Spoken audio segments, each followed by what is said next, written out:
Yo, what is going on, Headliner Nation? It's your boy, The Doc, and we're back for the Week 17 Injury Update Show. Perhaps the most important injury update show that I do each and every season because it's championship week.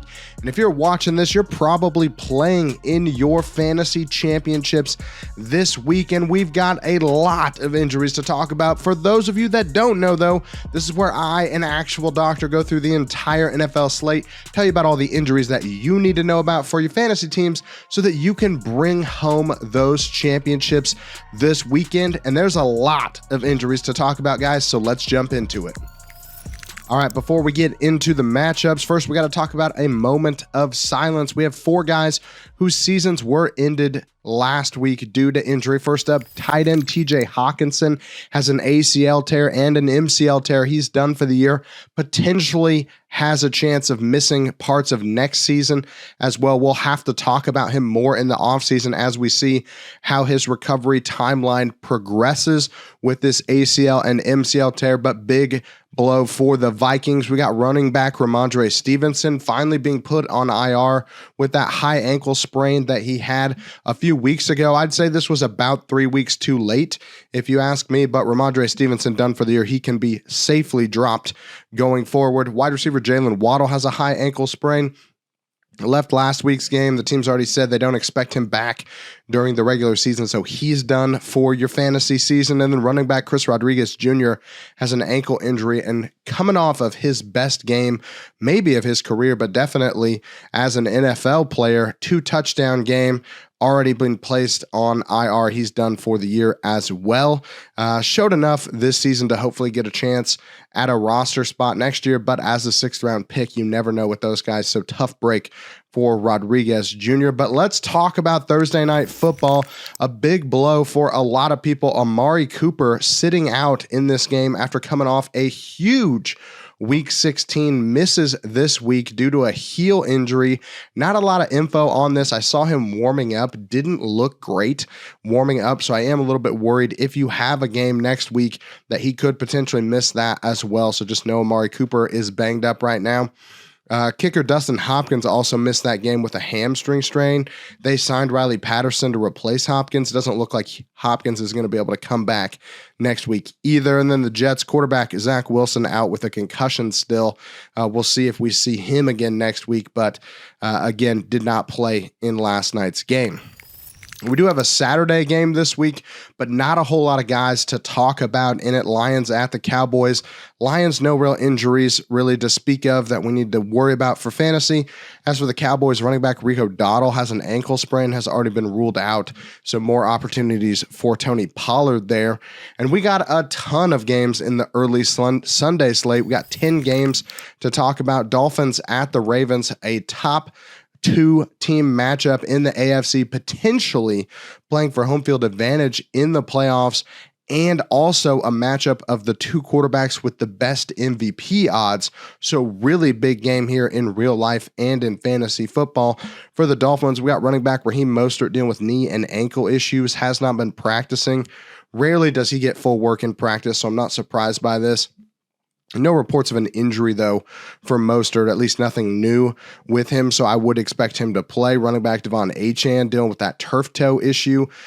Still missing time in practice, but again, has played the last couple weeks. Hopefully, you heeded my warning last week about Achane. He is not healthy.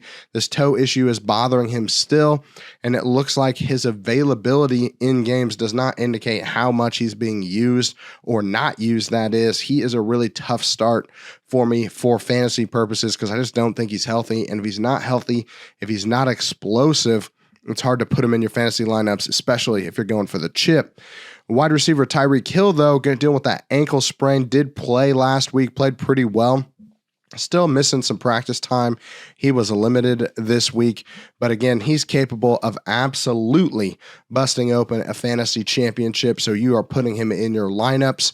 And then quarterback Tua Tagovailoa dealing with thumb and a quad issue. He's been limited in practice. I don't expect him to miss this game, but it's worth knowing that technically he is dealing with these issues right now. He's still startable despite a tough matchup against probably the league's best defense, if not one of the best defenses in the league right now. As for the Ravens, wide receiver Zay Flowers has a calf injury, not practicing. He was seen in a walking boot a few times last week, ultimately played and was the team's leading receiver, though. So again, I think that he's a risky start because you don't know with these calf issues what's going to happen, but it looks like he's going to be able to play. I'm going to say he's a game time decision because I think this is maybe something that's creeped up a little bit during practice because he's not practicing at all, a little bit different from last week. But again, if he's playing, you can still throw him in the lineup. Just know there's a high re-injury risk with these calf issues. Moving on to the Patriots at the Bills. Patriots tight end Hunter Henry dealing with a knee injury. Missed last week. Limited practices so far this week. He is back practicing this week. I do expect him to be able to play. Running back Ezekiel Elliott dealing with an illness. Didn't practice on Thursday. Not serious really with these illnesses until it is. He should be able to play. Just worth knowing he's sick just in case the news starts swirling around that he's at risk of missing this game. I doubt that he does. But again, just wanted to let you guys know that he's dealing with some illness right now. If you couldn't tell by my voice, I'm also dealing with some illness right now. But for the Bills, safety Micah Hyde dealing with a neck stinger. Limited practices so far this week. Missed last week despite getting limited practices in with the same pattern. It's hard to tell for sure what type of recovery timeline we're looking at with Micah Hyde. I would say he's still a game time decision this week, even though he is practicing. Moving on to the Falcons at the Bears. Falcons quarterback Taylor Heineke dealing with the ankle sprain. Limited practices so far this week. Got the win after regaining the starting job last week. This ankle injury doesn't really seem like it's anything serious. Reports are he's expected to start, and I would expect him to play if that's the case. As for the Bears, tight end Cole Kmet has a knee injury. He's not practicing. He already passed his career high in receiving yards last week when he left the game in the third quarter. He was on pace for an incredible game, but he didn't return due to this knee injury. The team said they don't expect this to be a long-term issue, but his lack of return combined with no practices this week tell me that he's probably not playing in this game. You better have a backup just in case. And then wide receiver Darnell Mooney has a concussion. He's not practicing. Doesn't look like he's on pace to play as well. All right, guys, next up, we got Titans at the Texans. Titans quarterback Will Levis dealing with the ankle sprain, has gotten full practices in this week. Looks like he should be able to start, and the team is expecting him to start the next two games. It'd be good for him for reps purposes, even though they don't really have much of a chance at making the playoffs. And then for the Texans, they do have a chance to make the playoffs. They've got quarterback C.J. Stroud coming back from the concussion. Full practice on Thursday, missed the last 2 weeks, but it does look like he's going to be able to return this week. Big boon for the offense and all the offensive weapons, including wide receiver Nico Collins dealing with that calf strain. Full practice on Thursday as well. Collins really saved his week last week with a touchdown. But again, coming back with C.J. Stroud back, the last time we saw these two guys playing together, Nico Collins had his best start of his career as an NFL player, 191 receiving yards and a touchdown last time those guys played together. We'll see if they can recreate some of that magic this week against the Titans. And then defensive end Jonathan Greenard and Will Anderson Jr. both dealing with ankle injuries. Neither one of those guys are practicing. I don't expect either of them to play. So it could be good news for Derrick Henry and the Titans' run game because that defensive line is pretty beat up for the Texans right now. Heading over to the Raiders at the Colts. Raiders running back Josh Jacobs dealing with a quad strain, not practicing so far this week. Do expect him to miss this game, with Zamir White actually leading the league in rushing yards in week 16. I don't really see much incentive for Josh Jacobs to rush back, pun intended, for this game or really for the rest of the season. I don't really see how that benefits him or the team with Zamir White playing so well. Tight end Michael Mayer has a toe injury. He's not practicing. Sat last week. Doesn't look like he's close to playing this week either. So don't expect the young tight end to be playing in this game. As for the Colts, wide receiver Michael Pittman dealing with concussion/shoulder strain. I think he's pretty well been cleared from the concussion, but he's got that shoulder issue. Ultimately did not end up playing last week, but full practice this week. Good sign for him coming back. He did actually have no concussion symptoms and then had his symptoms come back prior to the game. So a little bit surprising. I shouldn't say he's totally over the concussion because he did have symptoms that creeped back up. So we'll see if he's able to get multiple days of full work in before we make a confirm that he should play. But I do expect him to come back and play this week. Pretty good matchup against the Raiders as well. As for running back Zach Moss, he's got that forearm injury, limited practices this week. Probably coming back, but with Jonathan Taylor back in the mix, I just wouldn't advise you starting Zach Moss. Next up, we got Panthers at the Jaguars. Panthers running back Chuba Hubbard dealing with a hamstring strain, limited practices so far this week, heavy workload in week 16 despite this hamstring injury. He's having his reps capped in practice. I do expect him to be able to play on Sunday, though. As for the Jags, quarterback Trevor Lawrence dealing with an AC sprain in his throwing shoulder, not practicing, not throwing at all. They're limiting how often he throws right now because of this injury. He has left 3 of his last 4 games with an injury, and this one has kept him out of practice all week as well. So far, I'm a little concerned with Trevor Lawrence being able to suit up in this game. He's played in 49 straight games. I know he likes to play through stuff, but this is the most concerned that I've been about him missing a game this season. He's going to be a game time decision. I would make sure that I have a backup in place just for Trevor Lawrence if I plan on starting him. Moving on to the Rams at the Giants, no real injuries to talk about, and we got to shout out the Rams training squad. Those guys only had 2 players on the injury report, so the Rams medical staff really crushing it right now. They're healthy. They're looking for another win, potentially making a push to try to win their division. Unbelievable for the Rams, and I'd expect another big game from Matt Stafford and Puka Nacua in this matchup. Heading over to the Cardinals at the Eagles, Cards wide receiver Marquise Brown has that heel injury, kept him out last week. He's not practicing this week. Don't expect that we will see Marquise Brown again this season. Quarterback Kyler Murray's got an illness. He's not practicing as of yet. I do expect him to be able to play. Most guys do not miss time due to illness, so it would be very surprising to see Kyler Murray miss this game. As for the Eagles, they're pretty healthy, so we're moving on to the Saints at the Bucs. Saints wide receiver Chris Olave has an ankle sprain, back-to-back limited practices. Worth noting that he did miss week 15 with this ankle injury, but he looked fine last week and appears to be on track to play. This is planned rest for him so far. He should be playing and is definitely worth starting. As for the Bucs, no real injuries to talk about, so we'll go into the last game of the early Sunday slate. 10 games. Can't believe how many games we're getting early Sunday. But 49ers at the Commanders. 49ers quarterback Brock Purdy has a shoulder stinger. He's getting full practices in, but I saw a lot of people pointing to the shoulder injury potentially being the reason that he played like absolute dog water last week. But the problem is that a stinger is not technically a shoulder issue. A stinger, what we refer to as a stinger in the injury medical terms, is typically referring to a nerve injury in the neck region that's radiating symptoms into the shoulder. The good news is it's radiating into his non-throwing shoulder. Bad news is it's probably a neck issue, not a shoulder issue. So far, I don't think this is a situation that is actually bad enough to keep him from playing. But just know that if this gets worse, it could be a serious, serious problem for Brock Purdy and the 49ers. And I would expect him to miss time if he re-injures this at some point in the next 2 weeks. But just something to keep an eye on. I don't expect him to actually miss this game, and you're probably starting him because the upside is just unbelievable. As for wide receiver Deebo Samuel, he has a neck injury as well, but it's a sprained neck, so he's got a muscle sprain, basically.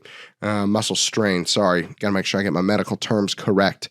Again, a little off this week, if you couldn't tell by my voice. But Deebo Samuel, neck strain is causing him to miss a little bit of time in practice, but he's a tough dude. I'd expect him to be able to play through this. As for the Commanders, running back Brian Robinson Jr. coming back from that hamstring strain, limited in practices this week. Chris Rodriguez is on IR. Robinson could come back this week, but it could be another week or two. Hamstring strains are notorious for being finicky to recover from. Would not be surprised if he sat. He's a game time decision. I don't really know if you should be starting him if he does end up getting the nod to play. I think he'll get some volume, but Antonio Gibson should at some point get a chance to be the bell cow. But the team hasn't let him have that opportunity yet. I kind of doubt that they'll let him have it at this point. So just know Brian Robinson, game time decision. All right, guys, let's head into the midday slate. We got Steelers at the Seahawks. Steelers quarterback Kenny Pickett dealing with the ankle sprain. Limited practices so far, but he is practicing and getting reps, so good for his recovery. But the team's already said they kind of plan on starting Mason Rudolph this week after last week's performance. I'm not sure that this is actually the wrong decision. He looked better than Kenny Pickett has looked at basically any point this season. So I'm going to go with Rudolph. I'm going to support him as a Steelers fan, but also I'm just not really super thrilled with our quarterback options at this point. Kind of hoping that maybe we could get a new one at some point. But for now, it's Mason Rudolph season, baby. As for running back Najee Harris, he's dealing with a knee sprain, limited on Thursday after not practicing Wednesday. He's been playing through this knee issue, though. I'd expect him to play again, and he's still touchdown dependent, pretty much like he always is at this point with Najee Harris. Free safety, Minkah Fitzpatrick dealing with a knee sprain, not practicing. Doesn't look like he's going to be able to play after missing last week. As for the Seahawks, they got 22 guys on the injury report, but the two we're most worried about, Kenneth Walker dealing with the shoulder and an illness, not practicing so far this week. He's hurting, but he had the same practice schedule last week, ended up playing, so I'd expect him to be able to play in this week's game as well. And it's a good matchup for both the Seattle running backs, to be honest.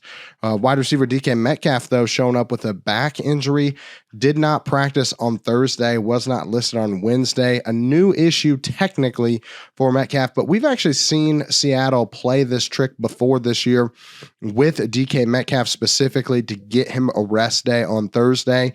I'm not really sure what to make of this yet. I haven't really seen anything about him actually needing any help with the back injury. He didn't practice, but it doesn't mean that he actually has an injury. Hopefully more news coming about this today on Friday. But for now, he's a game time decision. But again, I do think that this is a little bit of trickery from the Seahawks.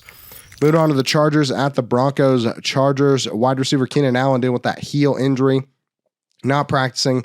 Don't expect that we will see him again this year. As some people mentioned in the comments last week, he's pretty well done with the season and the team at this point. But wide receiver Josh Palmer dealing with a concussion, came back a couple weeks ago. Not practicing now with this concussion. Looks like he's not going to be able to play. Quentin Johnston should get plenty of reps. Probably a guy I can throw into the flex in PPR leagues just based on volume alone. We'll see if he can make up the basically disappointing season that he's had as a first-round pick for the wide receiver position. I'd expect a little bit more from Quentin Johnston. As for the Broncos, they're probably going to be without wide receiver Cortland Sutton. He's got a concussion, not practicing. Doesn't look like he is going to be able to suit up in this game either. Heading over to the Bengals at the Chiefs. Would have been way more excited if Joe Burrow was playing in this game, but alas, we've got another Jake Browning sighting. Wide receiver Jamar Chase, though, dealing with that AC separation. Didn't practice on Wednesday, limited Thursday. The limited work on Thursday is at least an improvement for him from last week. The team needs everybody healthy in these two must-win games to end the season. Normally, I'd expect a player to miss again more games with this type of injury, but because they're trying to get into the playoffs, I'm going to say there's an outside shot that Jamar Chase plays. He's a game-time decision. If he is playing, I'd have a hard time sitting him. I'll be honest. I don't expect a huge game if he plays, but it's one of those situations where I would really struggle to have him blowing up on my bench. I think I'd feel awful about that. I'd rather just roll the dice with him if he plays. But again, I'm not so certain that he actually will be able to. And then for the Chiefs, that is, running back Isaiah Pacheco dealing with a concussion and shoulder issue. Looked like he was on pace for a big game last week. but left with a concussion. Now he's not practicing. Doesn't appear like he's going to be able to go. Jerick McKinnon is on IR now. It looks like we're going to see Clyde Edwards-Helaire pacing towards potentially a bell cow workload in Week 17. Not the worst streaming option if you need a flex, especially in PPR leagues. Moving on, last game of the week because there's no Monday Night Football.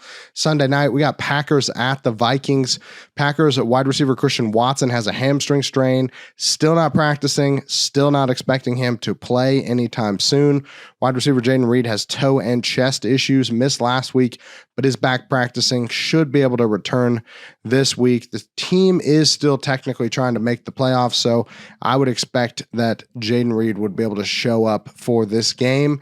Tight end Luke Musgrave coming back from that lacerated kidney. Didn't play last week, but did start practicing again this week. He wants to play, but the team is going to make a game time decision for him based on how he looks in practice this week and before the game. But just know he could be able to play in this game if you're really desperate at tight end. With all the wide receiver injuries that they've got going on right now in Green Bay, not the worst option in the world for you to stream a guy. And then we got both running backs. Aaron Jones dealing with the finger issue. He's been limited in practice. A.J. Dillon has a thumb fracture, also limited. Dillon got the touchdown last week. Jones got most of the running work and yardage. Both of these guys are looking like RB3s for me this week. But I'm going to give the edge to Aaron Jones based on kind of how he's playing, at least last week, and how A.J. Dillon just doesn't look right now with that thumb fracture. As for the Vikings, wide receiver Jordan Addison dealing with an ankle sprain. Didn't practice Wednesday, limited Thursday. Picked up the ankle injury last week, but was able to return. I'd expect him to play this week as well. As for running back Alexander Mattison, he's got an ankle sprain. Technically, he did return last week, but I would not be surprised if you did not notice him returning because he was absolutely terrible in that game. I think he had negative yardage on the ground. He's left on the bench this week once again for Ty Chandler. Ty Chandler is the guy now in Minnesota. All right, guys, that's it for the Week 17 injury update show. Let me know in the comments if there's anybody that I missed. I want to thank our sponsors. Like always, use the code HEADLINERS when you sign up at Manscaped. Get 20% off and free shipping on your first order over there. When you sign up at pristineauction.com, use the code HEADLINERS when you create a free account. Get automatically entered to win all of the free giveaways that we do with our friends at pristineauction.com. And of course, use the code HEADLINERS to play fantasy at Underdog Fantasy. If you've already gotten booted out of your fantasy league and you want to try to win a little money, make sure you do it at Underdog Fantasy. Use the code HEADLINERS when you sign up. $100 first deposit match over at Underdog Fantasy. But guys, my voice is failing me. I am ready to be done with this episode. Appreciate everybody that watched the injury show this year. Hopefully you guys are going to go out, win some fantasy championships, and we're going to be celebrating with you here on the channel next week. But until next year, the doc is out.